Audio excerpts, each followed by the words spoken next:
à tous et bienvenue sur le podcast Le Sport à la loupe. Alors aujourd'hui on revient pour un nouvel épisode avec Jérôme. Salut Jérôme. Salut Sandra. Effectivement là on va traiter d'un sujet que tous les deux et d'ailleurs on va vous donner un petit indice.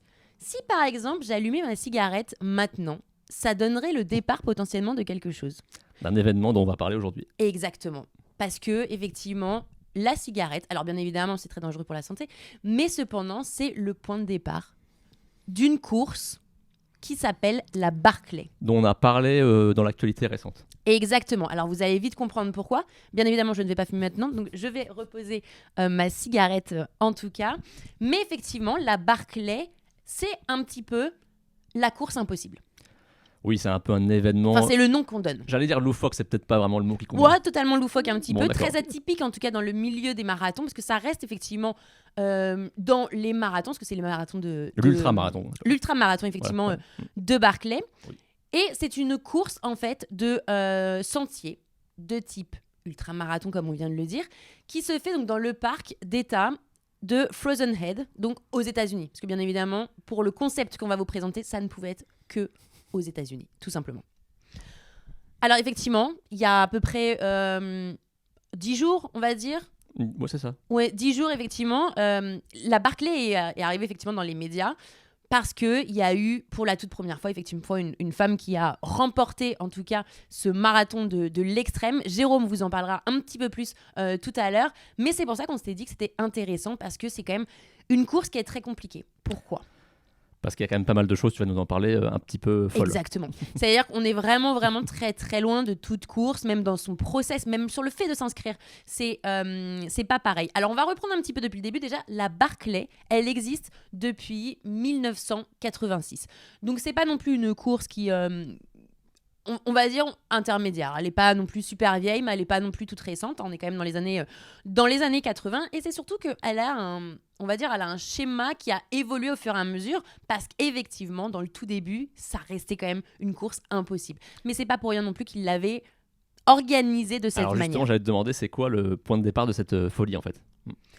Alors, tout simplement... Alors, on va dire qu'il y a une histoire assez particulière derrière, mais du coup, c'était pas forcément mon ordre, pardon. mais donc du coup, on va effectivement la changer.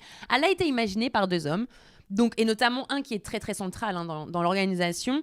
Donc, Gary dit Lazarus Lake Cantrell, donc principalement le fondateur de cette course, mais également aidé par son ami Carl, donc dit également Road Dogg Hen pour son nom de famille. Et en fait, c'est à la suite de la fuite d'un prisonnier. Donc c'est là où déjà c'est assez marrant. Donc d'un prisonnier du pénitencier de l'état de Broochie Mountain, donc bien évidemment aux États-Unis. Et en fait, il a pris la fuite en 1967. Donc le fugitif, c'est James Earl Ray. Alors peut-être que ça vous dit quelque chose, tout simplement parce que c'est la personne qui a assassiné Martin Luther King. Donc grand nom, en tout cas dans l'histoire. Et il a parcouru 8 miles dans les bois. Donc 8 miles, c'est à peu près 12,9 km. En 55 heures à peu près. Donc assez lent, entre guillemets. Alors, plutôt lent. Oui. Alors, je ne sais pas s'il avait encore ses Oui. chaînes aux pieds ou, Un boulet, oui. ou un boulet ou s'il avait en tout cas quelque chose. Mais Cantrell, lui, tout simplement, a dit, mais en 55 heures, mais moi, j'aurais fait un 100 miles. Donc déjà, on va dire, un petit peu arrogant le garçon. Et ça va aussi se concrétiser par la suite, en tout cas, de comment il l'a organisé. Mais en tout cas, c'est par rapport à ça. Et il s'est dit, bah tiens, pourquoi pas, effectivement, dans ces cas-là, organiser un ultra-marathon, un marathon. Enfin, en tout cas, à l'époque, c'était effectivement pas les distances qu'on a aujourd'hui, mais quelque chose dans les bois pour justement un petit peu aller montrer, en tout cas, à ce prisonnier que, entre guillemets, ce qu'il a fait, c'était vraiment pas grand-chose. Donc, 1986, donc c'est quand même quelques années après, hein, vu qu'on rappelle 1967 pour cette fuite. En 1986, on va faire d'ailleurs la course actuelle. C'est 100 miles, comme il l'a dit, C'est un peu une les 100 distance, miles. on va dire, standard dans l'ultramarathon. Exactement, c'est à peu près 160,9 km, mais qui comprend 60 000 pieds, donc 18 288 mètres, de dénivelé positif. C'est vraiment là qu'elle se distingue d'autres courses. Exactement, parce que pour un petit ordre d'idée, c'est comme si on gravissait 2 fois l'Everest. Donc, je vous laisse imaginer que déjà, une fois, c'est pas simple. On l'a jamais fait aussi, nous. Mais voilà, donc c'est quand même très particulier. Et en fait, cette course, ces 100 miles, doivent être effectuées en moins de 60 heures. Donc ça, c'est le format actuel que l'on a, en tout cas aujourd'hui, et qui existe depuis 1996. Cependant, avant, c'était quasiment impossible. De 1986 à 1995, il n'y a eu aucun vainqueur. Mais tu nous en parleras bien évidemment un peu plus tard. Mais aucun vainqueur. Donc en fait, c'est pour ça que pendant tout ce temps, en fait, cette course a évolué dans son schéma, autant dans ses distances que dans le temps, dans le temps qu'ils ont surtout à faire. Alors, je vais vous faire je vais vous montrer un petit peu ce qu'était l'impossible, tout simplement. Donc, en 1986, il n'y a eu que 13 participants. C'était 50 miles. Donc, à peu près 80,5 km en 24 heures. Ah oui. Bien évidemment, il y a eu 0 finaliste. Personne n'a franchi, en tout cas, cette ligne dans les temps. En 1988, on est sur 55 miles, donc 88,5 km à faire en moins de 36 heures. Pareil. Impossible. Mais il y a quand même eu un vainqueur.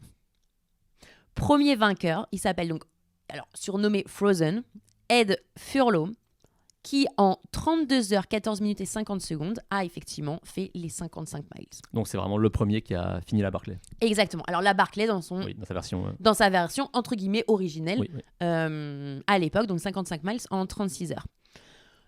Après, il y a eu d'autres vainqueurs, bien évidemment. 5 en 90, 10 en 91, 2 en 92, 11 en 93, 1 en 94. Alors là, moi, j'en parle de cela parce qu'effectivement, c'est dans un schéma qui était donc du coup celui d'avant. Version courte, on va dire. Exactement.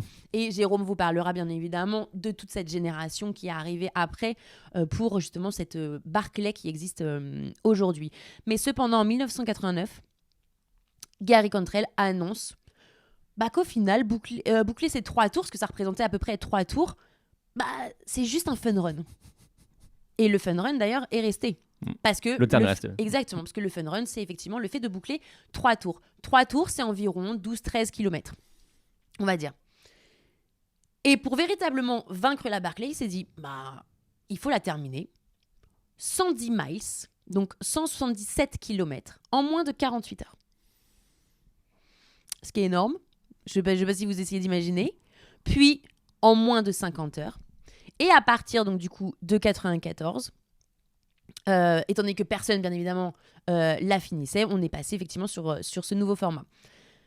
Bon, finalement, le format qui est actuellement, c'est un petit peu le format où c'est à la fois quasi impossible, mais pas complètement, en fait. Exactement. Voilà. Si on peut résumer. Exactement. C'est-à-dire qu'on peut, effectivement, en tout cas, il y a une possibilité de réussite. Très faible, mais qui existe. Exactement. Contrairement à avant, où, entre guillemets, il y avait quasiment 0 possibilité de réussite, mais il n'y avait que des possibilités d'échec. Et donc, du coup, impossible, mais toujours possible. En 1995, lors de sa 10e édition, parce qu'on était déjà, donc, du coup, à 10 éditions, la Barclay, donc, du coup, prend ce que l'on connaît aujourd'hui, les 100 miles et les 60 heures. Enfin, moins de 60 heures. Parce qu'à 60 heures et 1 seconde, ça ne fonctionne Malheureusement, pas. on n'est pas dedans. Exactement. Donc, ça représente environ ces 5 tours. Donc, c'est des boucles. 5 tours qui représentent, donc, du coup, ces 160,9 km. Pourquoi elle s'appelle la Barclay ? Parce que d'ailleurs, elle s'appelle ni la Cantrell, ni par rapport à son autre ami avec qui il l'a fondée. Tout simplement parce que son voisin à Cantrell s'appelle Bill Barclay. Et c'était un fermier de profession, mais également, c'était celui avec qui il allait courir. D'accord. Donc, du coup, il lui a donné le nom. Mais je trouve que ça sonne très bien, Barclay, en fait. Ouais. Bon, en même temps, la Cantrell, ça aurait pu très bien marcher également. En général, on a plutôt l'habitude que les noms soient pris soit des noms de famille, soit des villes, etc. Vous le savez très bien si vous avez écouté nos autres podcasts. Mais en tout cas, voilà pourquoi elle s'appelle la Barclay aujourd'hui. En tout cas, c'était aussi un peu un hommage à son binôme de course. De course, tout à fait. Parce qu'apparemment, les gens aiment bien courir à plusieurs. Alors, justement, cette course, on va dire par tous ses aspects. Ce qui est important, c'est son dénivelé, son temps, également ses conditions qui sont à l'intérieur, que je vais pouvoir vous détailler un petit peu plus. Et c'est ce qui la rend justement très atypique et assez difficile, entre guillemets, à conquérir. Alors, est-ce qu'on part directement dans les fun facts ? Allons-y. C'est parti. déjà, sur la Barclay, il n'y a que 40 participants qui sont admis chaque année. Pas un de plus, pas un de moins. C'est 40 maximum. Comment on s'inscrit à la Barclay ? Eh bien, c'est extrêmement compliqué. La Barclay n'a pas de site internet. En fait, c'est un petit peu quand même une chasse au trésor. Alors, une chasse au trésor on va dire, qui est relativement simple malgré tout, mais il faut contacter en fait le fondateur, donc Cantrell, trouver son adresse mail et surtout trouver le bon jour pour envoyer un mail. Et en fait, c'est une candidature, c'est-à-dire qu'il faut envoyer une lettre de motivation. Mais il faut l'envoyer donc à une date précise. À une date précise, D'accord. à un jour précis. Donc, c'est-à-dire qu'il faut retrouver toutes les informations. Donc, en général, tout simplement pour avoir l'adresse mail, il faut aller chercher les anciens coureurs. Mais par contre, après, il faut trouver le bon jour. C'est-à-dire un mail qui n'est pas envoyé le bon jour, c'est une candidature qui n'est pas prise. Donc, c'est là où justement ça commence déjà à être un peu atypique et on peut voir que Cantrell, il est très particulier dans sa manière de voir les choses. Ouais. Et ça, c'est pas grand-chose par rapport à ce qui va arriver après. Donc, une fois effectivement qu'ils ont trouvé donc, le jour, l'adresse mail, etc., ils envoient une lettre de motivation comme s'ils postulaient en fait pour quelque chose.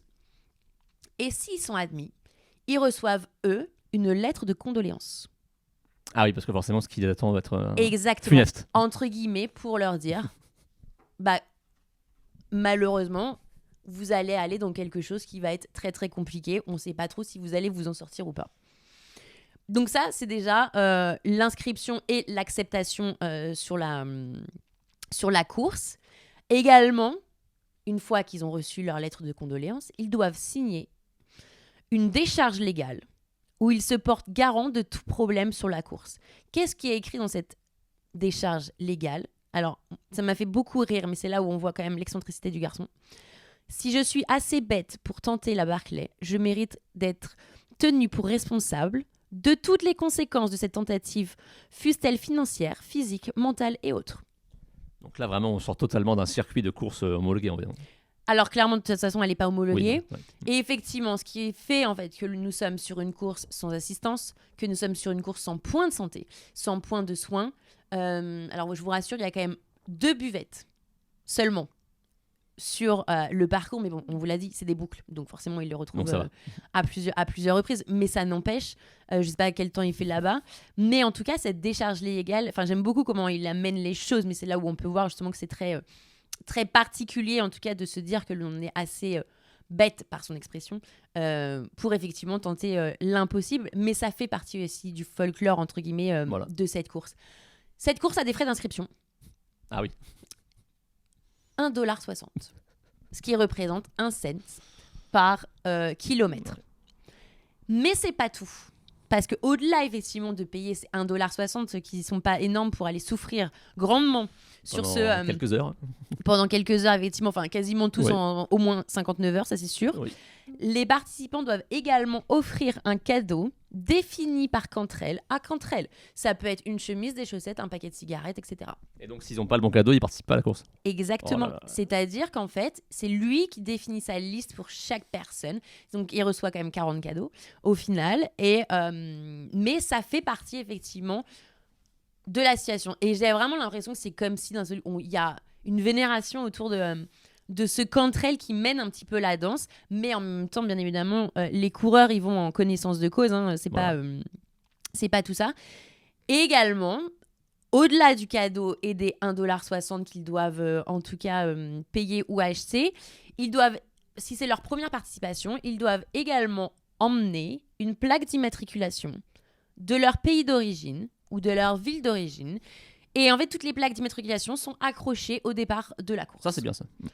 C'est pareil, ça fait partie du truc. Donc, on vous mettra une photo avec ces plaques effectivement, d'immatriculation. Bizarrement, il y a quand même beaucoup de plaques américaines. Mais vous allez voir qu'il y en a eu quelques françaises. Alors, je ne sais pas si on va trouver la photo ou autre, mais il y a quand même eu un Français qui est sorti du lot à un moment ou un autre. Mais voilà, c'est effectivement, ça fait partie en tout cas de tout ce côté atypique de cette course. Et bien évidemment, c'est que toutes ces règles sont à suivre si on veut participer à la Barclay. En gros, c'est pas que l'aspect sportif. Non, c'est vraiment un ensemble. Parce qu'au-delà, effectivement, du côté sportif qui est extrêmement compliqué, hein, ça, on va pas se mentir.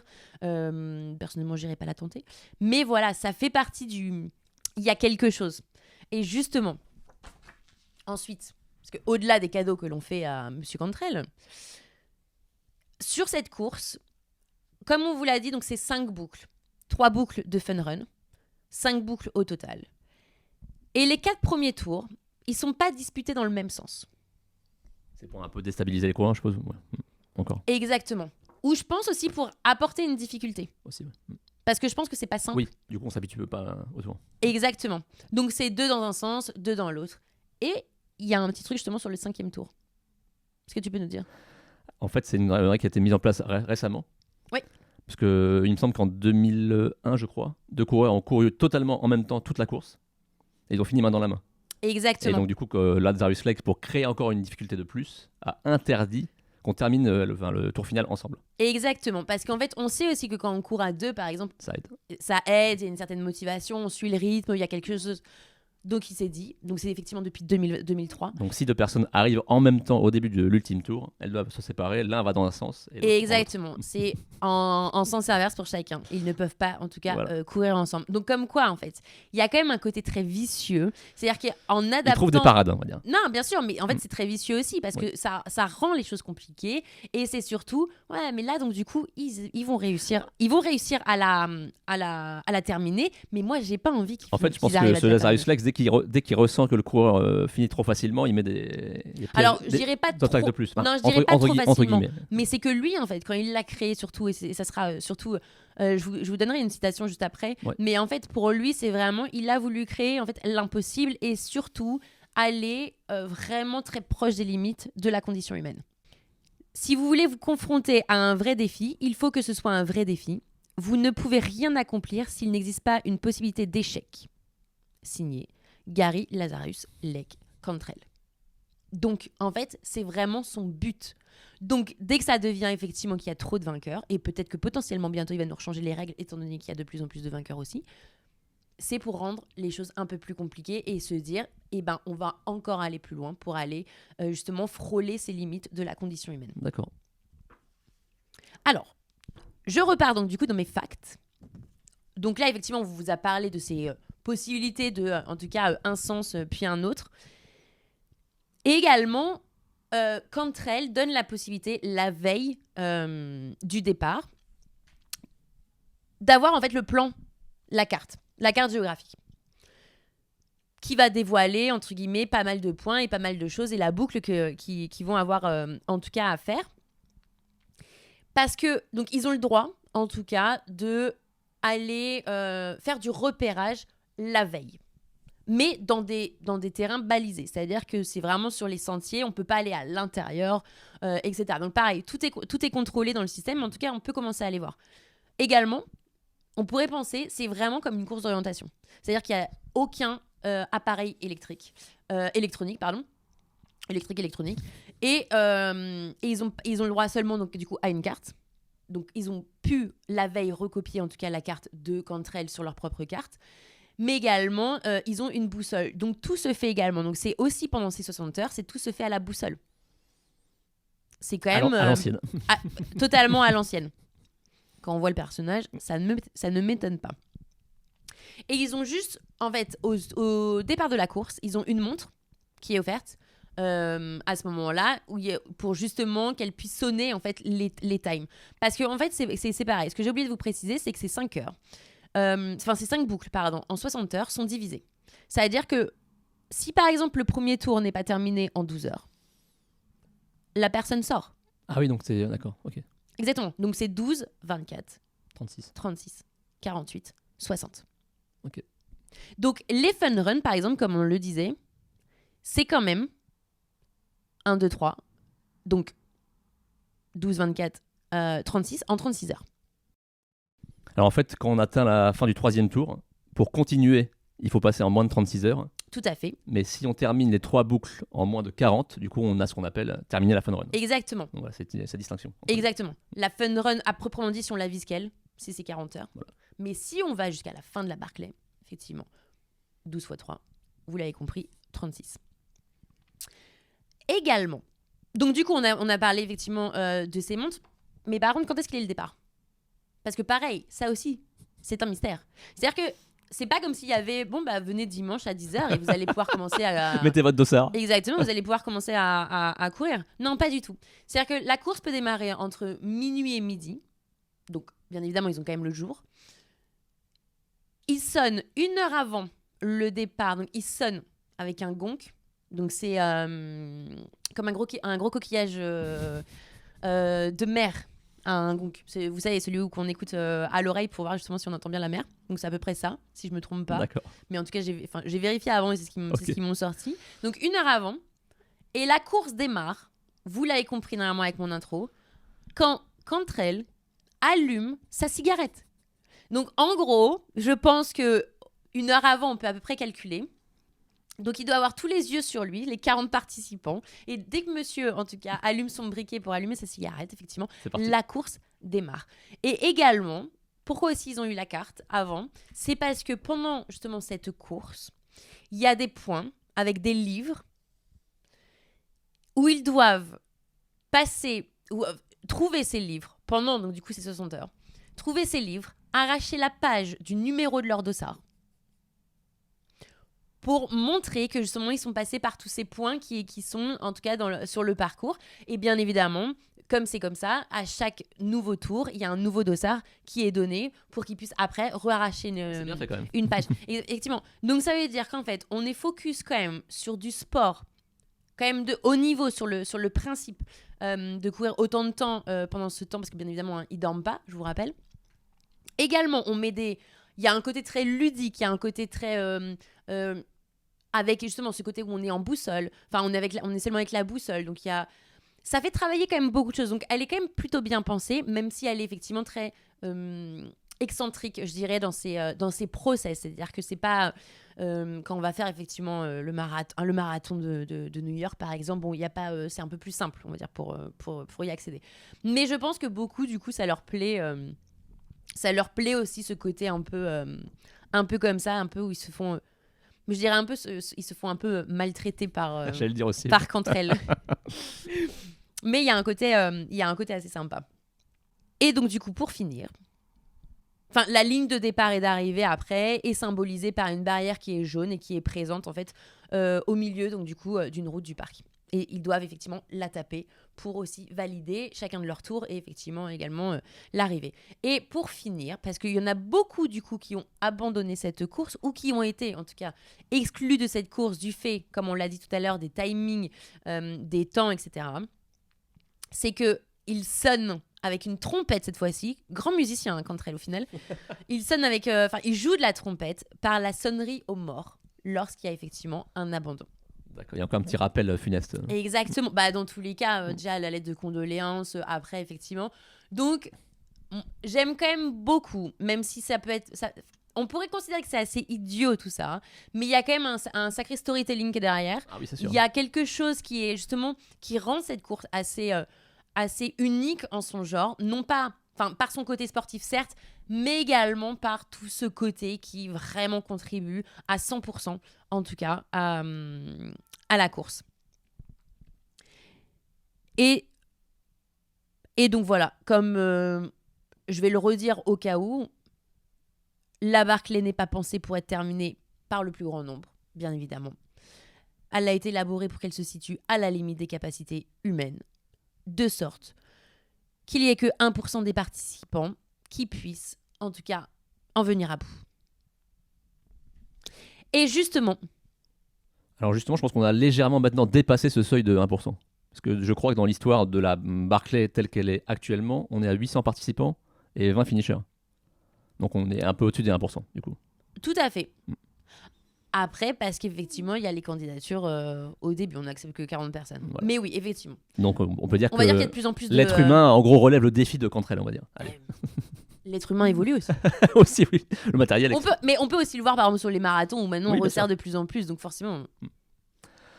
Donc tu as parlé auparavant un peu de la, entre guillemets, la préhistoire de la Barclay avec ses versions un peu préliminaires. Préhistoire. Ouais, mais préhistoire entre Des guillemets. années 80. Entre guillemets, évidemment. Tout à fait. Et donc ce qui est assez comique, c'est que donc, dans la version actuelle, donc la vraie Barclay, c'est pas un Américain qui a fini en premier, c'est un Anglais. Oui, c'est vrai. Mark Williams. Exact. Donc, qui était le premier à faire les 5 tours de la Barclay en Mais de toute façon, 1995. on le dit tout, les Anglais sont partout à chaque fois dans le gomme. Je vous donne le temps, pardon, 59 heures, 28 minutes et 48 secondes. Donc il était à une minute, un peu plus d'une minute de temps limite, on va dire. Donc pas mal. 59-28 minutes. Oui, donc en gros, il est. Ah, pardon, oui. Non, Oui, il était à une demi-heure. Oui, pardon, une demi-heure. Autant pour moi. Non, mais c'est vrai que. Je me perds dans les chiffres. Non, mais est-ce que c'est troublant, effectivement, Oui, quand on les voit, on se dit, waouh, il lui restait pas grand chose. Mais malgré tout, il lui restait quand même pas Tu es grand meilleur chose. que moi en maths, Sandra, bien vu. Non, c'est que je me suis fait la réflexion avant, en fait, où j'étais comme ça, je me disais, waouh, ils les ont vraiment à quelques minutes, mais en fait, effectivement. Donc il avait de la marge, une à grosse fait. demi-heure. Ensuite, il n'y a pas eu de finisher pendant pas mal d'éditions entre 96 et 2000.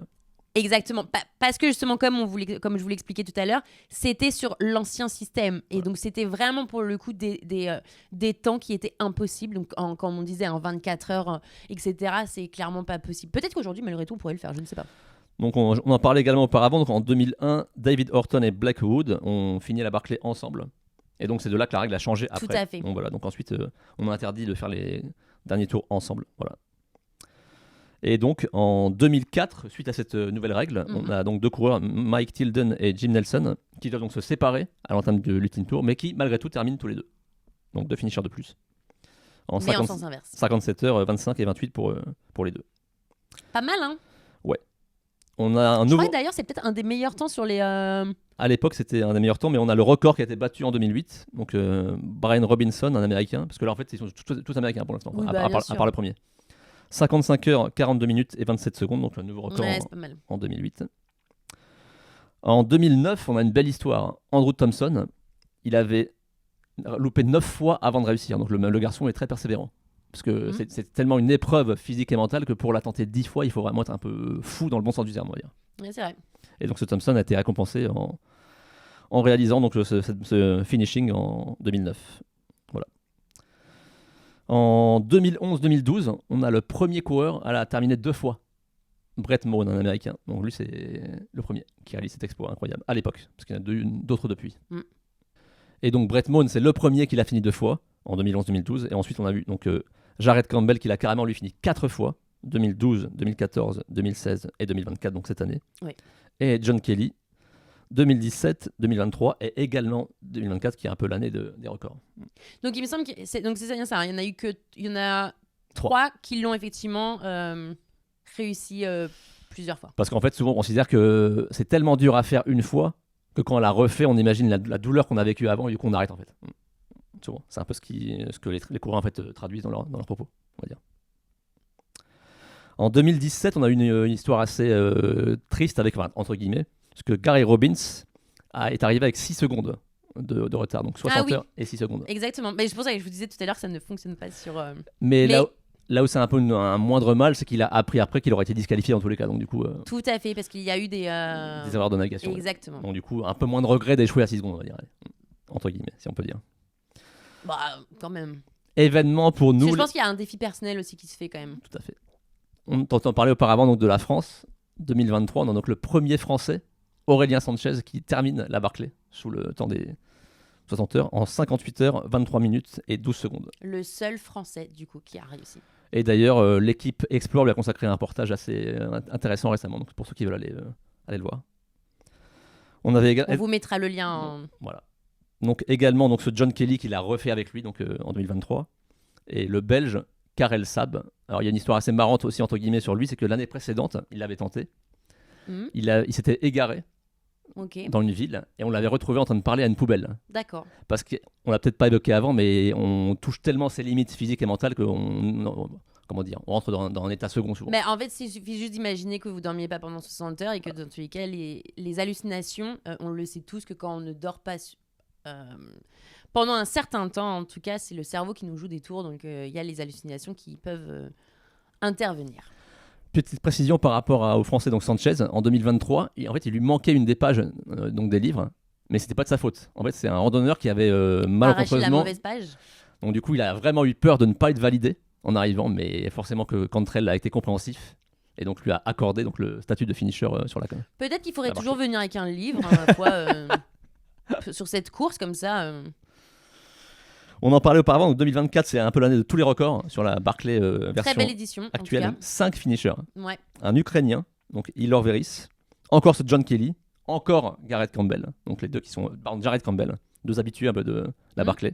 un Néo-Zélandais, donc Greg Hamilton, et, Mais surtout, on en parlait auparavant, première femme de l'histoire à finir la Barclay, Jasmine Paris. Mais exactement. elle n'est pas française, même De si elle peu. s'appelle Paris. Oui, Elle est écossaise, donc c'est la première femme, pardon. tout à fait, et de peu, mais il y a une très belle photo qu'on va également vous mettre, où quand elle arrive, on voit son état d'épuisement, en tout cas à l'arrivée. Et d'ailleurs, son temps, c'est en 59 heures. 30 secondes, je crois qu'elle est à 30 secondes de la fin, il me semble. Oui, elle est vraiment très, Non, très pardon, proche. à 1 minute 30, elle a fait 59 Mais heures, c'est quand même, 58 minutes, 21 secondes. Donc, voilà, exactement. 1 Donc, minute 40. c'est très, très beau. En tout cas, très, très belle performance pour Jasmine. On va parler un petit peu d'elle, donc c'est un peu un phénomène. Elle est connue pour être extrêmement discrète, notamment sur les réseaux sociaux, elle ne se met pas du tout en avant. C'est vraiment une amoureuse de la course pure et dure. Et d'ailleurs, elle est donc vétérinaire de métier. Ok. Donc c'est pas vraiment une coureuse professionnelle, même si vraiment elle a des exploits incroyables. Alors elle est connue pour être une spécialiste de ce qu'on appelle le fell running. C'est un truc bien anglais. Qu'est-ce que c'est? Alors en fait, on s'amuse à monter sur les montagnes et à descendre le plus vite possible. D'accord. Donc elle est une spécialiste de ça à Ça me l'origine. rappelle quand on court après un fromage. Un petit peu, ouais. Et donc elle s'est mise à l'ultra-marathon en 2015, à l'ultra-trail. Et elle est connue pour avoir remporté donc, au scratch, ça veut dire donc, hommes et femmes confondus, Mhm. une célèbre course, donc la Spine Race, en 2019. Ok. On sait qu'actuellement, il y a vraiment beaucoup de femmes qui gagnent des courses contre les hommes. Ça devient un peu là. Bah pourquoi pas. Mais voilà, donc, elle, c'est vraiment donc, ce qu'elle a réalisé en 2019. Et donc, avant de réaliser la Barclay en 2024, elle avait essayé 2 fois auparavant. Et je crois qu'elle avait fait, il me semble, la Fun Run en 2023. Donc, c'était Oui, elle l'avait effectivement eu. voilà, donc c'était pas son coup d'essai. Elle avait donc tâté le terrain un petit peu avant. Et donc voilà, en 2024, elle a vraiment réussi un exploit incroyable en Ça, c'est étant sûr. la première femme à terminer cette Barclay. Alors on pourrait se demander pourquoi est-ce que les grands noms de l'Ultra Trail ne courent pas la Barclay. On peut. Par exemple, Kian Jornet et François Daen. On va dire les sportifs de haut niveau et professionnels de. Parce qu'évidemment, ceux qui l'ont terminé sont tous des sportifs de haut niveau, mais c'est pas Oui. forcément les stars de l'Ultra Trail. On va dire. Non, ou c'est surtout pas ceux qui sont représentés en Voilà. tant que sportifs comme on l'entend sous des drapeaux tricolores par exemple. Alors tu as évoqué auparavant forcément l'aspect sécuritaire, évidemment, Bien sûr. parce qu'il y a quand même un danger, on va dire, qui n'est pas forcément... À partir du moment où Maîtriser. aussi une décharge légale, ma foi, on sait où on va. Hein. Et alors quand on interroge donc ces stars tels Jornet et François Daen sur cette course, ils disent tous pourquoi pas. En gros, ils veulent pas forcément, on va dire, écarter l'hypothèse, Mhm. mais c'est pas forcément pour eux prévu au programme à court terme. Non, après, c'est compliqué parce que peut-être aussi qu'il y a des problèmes avec les sponsors, avec Par exemple. tout ça exactement. Et faut pas oublier que ces personnes-là, justement, quand on est engagé sous des contrats, ils peuvent pas non plus se permettre, et cette décharge est importante, en tout cas, de pouvoir signer quelque chose et de se blesser, auquel cas, sur ce type de compétition. Et d'ailleurs, du coup, forcément, en termes de programmation, vu qu'elle est totalement en dehors du circuit mondial, évidemment, ça rentre pas forcément dans la préparation de ces coureurs-là. Donc ça pourrait un peu... Non, et d'ailleurs, on vous a pas dit, mais elle est tout le temps située fin mars, début avril, tout dépend effectivement de comment le calendrier tombe. Comme là, effectivement, le départ était le 20 mars. Et le français, donc François Daen, qui est un ultra-trailer très connu, disait également qu'il n'est pas forcément fan des courses en boucle. En fait, les trailers aiment bien aller d'un point A à un point B sans qu'il y ait de boucle. Donc c'est également un paramètre qui le freine un peu pour, on va dire, tenter l'aventure Barclay. Bah, c'est compliqué de tourner en rond. Hein. Donc, voilà. Donc on verra à l'avenir si, comme tu l'as dit auparavant, 5 finishers en 2024, est-ce que Lazarus Lake va, on va dire, changer les règles et augmenter la difficulté. Ce sera donc du coup la 40e édition. Et donc, Si je me trompe pas. Donc potentiellement 2025, une année anniversaire en tout cas. Et il faut savoir quand même que Cantrell, j'ai oublié de vous dire, mais Cantrell tout à l'heure, lui, il ne sait pas s'il aurait pu la terminer.